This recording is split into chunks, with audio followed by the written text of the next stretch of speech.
এখন আমাদের সামনে মোকালামা,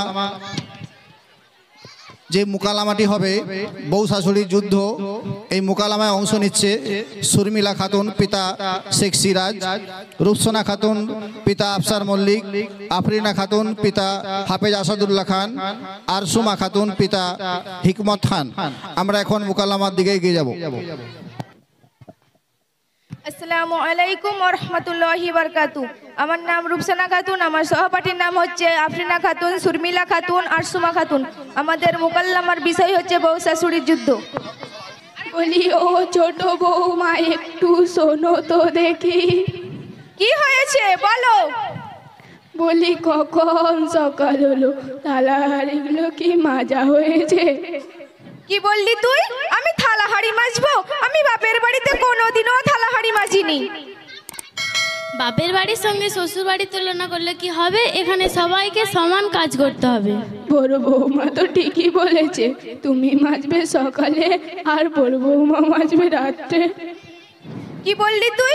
আমি থালা হাড়ি মাজবো? আমার বাপ কত বড় লোক, 4 তলা বাড়ি, 5টা 6টা গাড়ি, আর আমাকে কিনা বলে থালা হাড়ি মাজতে? আমি পারবো না থালা হাড়ি মাজতে। আল্লাহ, এই বৌমা পাঠিয়েছো নাকি জল্লাদ পাঠিয়েছো? মা, তোমাকে কোনো চিন্তা করতে হবে না, আমি থালহাড়ি মেজে দেব।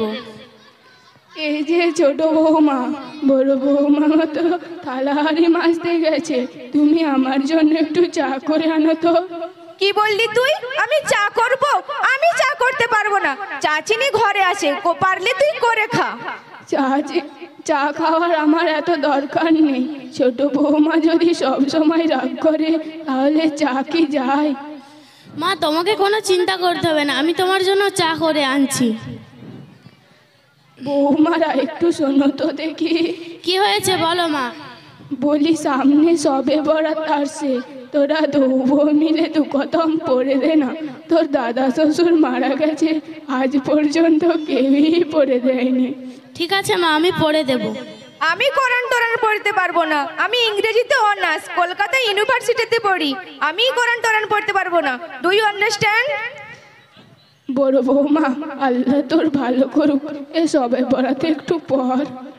ঠিক আছে মা, আমি পড়ছি। আউযু বিল্লাহি মিনাশ শাইতানির রাজিম। বিসমিল্লাহির রহমানির রহিম। আলহামদুলিল্লাহি রাব্বিল আলামিন। আর রহমানির রহিম। মালিক ইয়াউমিদ্দিন। কাজের ফাঁকি দেওয়া? কোরআনটা তুল, উঠোনটা ঝাড়ু দে, আর চুলোটা লাতা দে। আমি তো প্রতিদিন ঝাড়ু দিই, আজ না হয় তুমি ঝাড়ু দাও। কি বললি তুই? আমি ছোট লোক? এবার যদি এরকম কোনোদিনে কথা বলিস না, তোর চুলের মুঠি ধরে আছাড় মারবো বলে দিলাম। আর মা, কি হয়েছে? তোমার এই চাকরটাকে সামলাও। কি?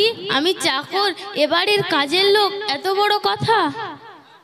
তোমরা যদি বাড়ির মধ্যে এরকম ঝামেলা করো, আর পাড়ার লোক খারাপ বলবে। আর বড় বৌমা, তুই কিছু মনে করিস না, তুই আমার জন্য একটু ভাত নিয়ে আয় তো।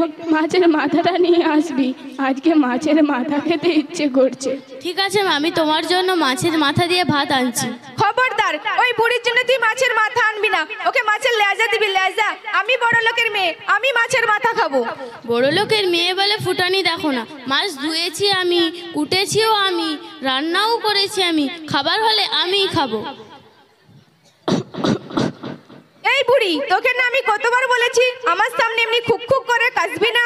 এবার যদি এরকম খুক খুক করে কাশিস না, তাহলে তোকে আমি বাড়ি থেকে বের করে দেবো। স্টুপিড কথাকার। বলি, বড় বৌমা, আমার গলাটা খুব খুসখুস করছে, আমার জন্য একটু গরম পানি করে দে না। ঠিক আছে মা, আমি তোমার জন্য গরম পানি করে আনছি।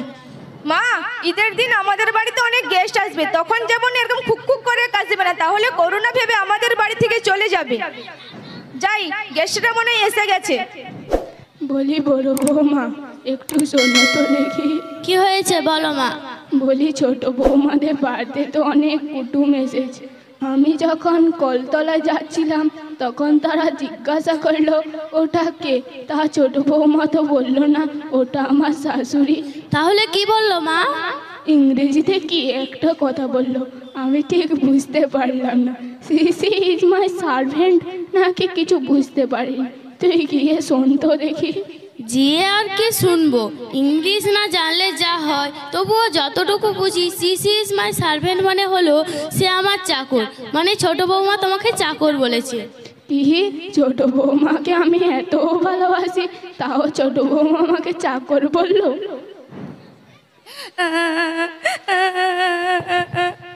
আরে মম, তুমি কাঁদছো কেন? কি হয়েছে? তোর ভাই আর তোর ভাবি আমাকে বাড়ি থেকে তাড়িয়ে দিয়েছে। কি? ওদের এত বড় সাহস তোমাকে বাড়ি থেকে বের করে দিয়েছে? দেখেছিস না তুই, তোকে না কতবার বলেছিলাম বড়দের সাথে আদবে কথা বলবি, বড়দেরকে সম্মান দিতে শিখবি, অহংকার করবি না। তুই যেরকম তোর শাশুড়ি মায়ের সঙ্গে খারাপ ব্যবহার করেছিস, সেরকম তোর ভাই আর ভাবি তোর মাকেও তাড়িয়ে দিয়েছে। আহা, বড় মেয়েটা কত সুন্দর মুখের ভাষা, কত সুন্দর কথা বলা, কোথায় শিখেছো মা এসব? আমাদের মক্তবে আয়েশা ইসলামের বানাত কালজরিতে আমরা মক্তবে পড়তে যেতাম। সেখানে পড়াশোনার পাশাপাশি আমাদেরকে বড়দের সাথে কিভাবে কথা বলতে হয়, কিভাবে বড়দেরকে সম্মান দিতে হয়, ছোটদেরকে কিভাবে ভালোবাসতে হয়, আমাদের হাফেজ আসাদুল্লাহ সাহেব সব শিখিয়েছে ইনশাআল্লাহ। দিদি, আমার ভুল হয়ে গেছে, তুমি আমাকে ক্ষমা করে দাও। ঠিক আছে বোন, তোমার উপর আমার কোনো রাগ নেই। আর মা, তুমি আমাকে ক্ষমা করে দাও, তোমার সাথে আমি অনেক খারাপ ব্যবহার করেছি। আমি সবাইকে ক্ষমা করে দিলাম, তোমরা সুখে শান্তিতে সংসার করো। আমি আর কতদিন বাঁচবো, আজ নয় কাল চলে যাব, তোরা সুখে শান্তিতে সংসার কর। আসসালামু আলাইকুম। আমাদের এই মুকাল্লামার জন্য যেটা দেখাচ্ছি, আপনাদের শ্বশুর শাশুড়িদেরকে ভালো ব্যবহার করবেন এবং ভালোবাসবে। আসসালামু আলাইকুম।